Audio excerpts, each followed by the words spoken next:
Bonjour à tous, vous faites bien de me rejoindre sur ma chaîne YouTube. Dans cette nouvelle vidéo, nous allons plonger au cœur d'un adaptateur AC/VDC courant alternatif vers un courant continu pour comprendre comment il transforme le 220 volts de nos prises murales à un 5 volts stable pour alimenter nos appareils électroniques.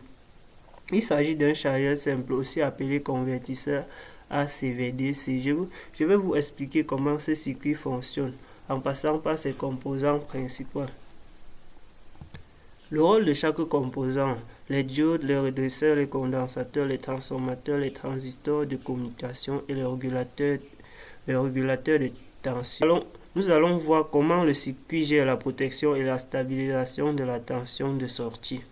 Que vous soyez étudiant, passionné ou simple curieux de savoir comment fonctionne le monde qui vous entoure, alors cette vidéo est en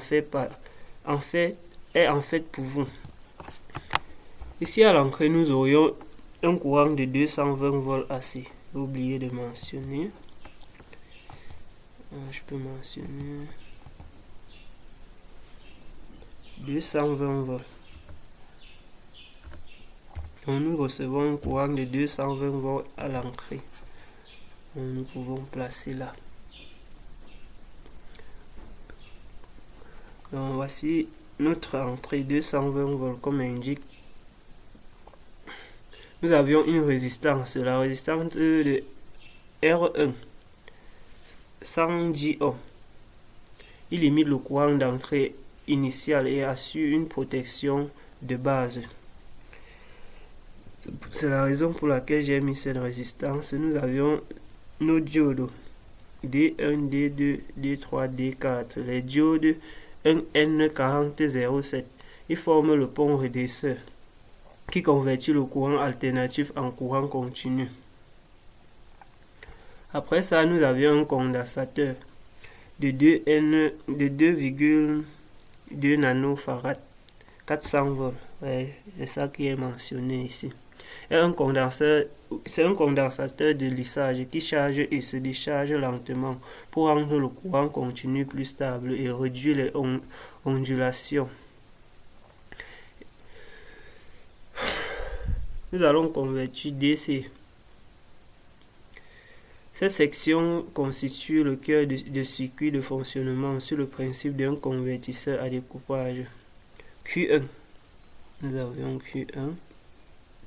Q1 transistor NPN. C'est un transistor NPN de 130,01. Agit comme interrupteur électronique. S'active et se désactive à haute fréquence. Nous avions le transformateur TR1. Le transformateur de découpage, il fonctionne à très haute fréquence. Il possède un enroulement primaire et des enroulements secondaires. Nous avions un second transformateur, le transformateur. Ouais, ça, j'ai oublié de numéroter. Bon, nous avions Q2. Le transistor 9014 est un petit transistor utilisé pour commander Q1. Ici, c'est le réseau. Nous avions le réseau ici. R3, R4, R5. Ça forme une boucle comment on dit ça, de rétroaction permettant de réguler la fonction de Q1. Le principe de fonctionnement: une fois le circuit est branché, le condensateur C1. Nous avions un condensateur. Le condensateur C1. Le condensateur C1 que voici. Ça commence à se charger. Q1 active par le courant circulant à travers R2, R2, R3 et R5 et R100. Un courant traverse le primaire du transformateur. Donc le courant traverse cette zone. le primaire du transformateur. DR1, créant un champ magnétique. Ça crée un champ magnétique. La conception du circuit permet à Q1, que voici, de commuter très rapidement à la haute fréquence, coupant le courant. Ça coupe le courant.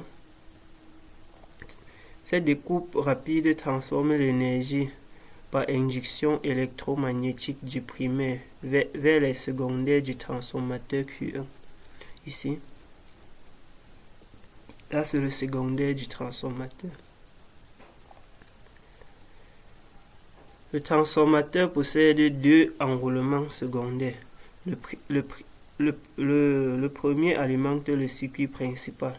Le secondaire fournit une tension basse, utilisable pour la charge. Donc, une fois le courant traverse cette zone, ici, cette zone, c'est déjà une tension très basse, nécessaire pour charger nos appareils à la maison.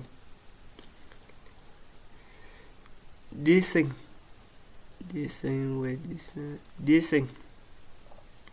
Diode, c'était une diode quoi? Diode FR. Diode FR 101 et un condensateur de 100 nanofarad. Ça redresse et lisse la tension de sortie du secondaire. Nous avions maintenant cette diode D6 1N4148 et R6. Ouais, R6.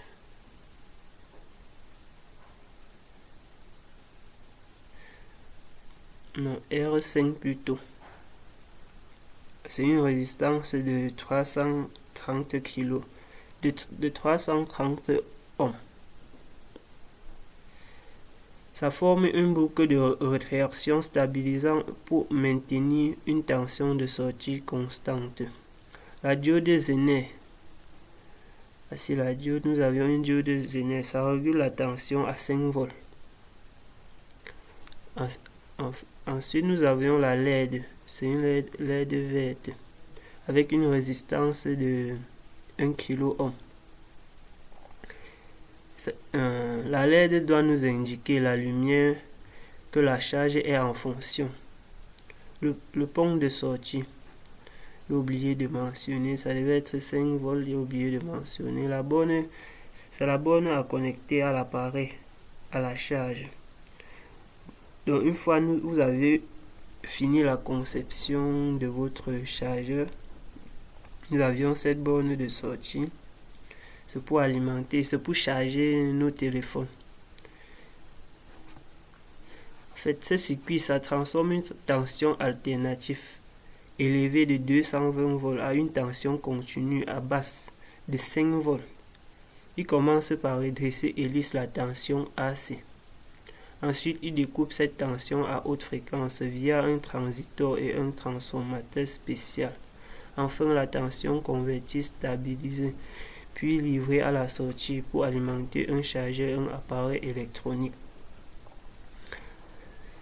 C'était tout pour cette vidéo les amis. Si vous aimez ce genre de contenu, likez, abonnez-vous. N'oubliez pas surtout de partager.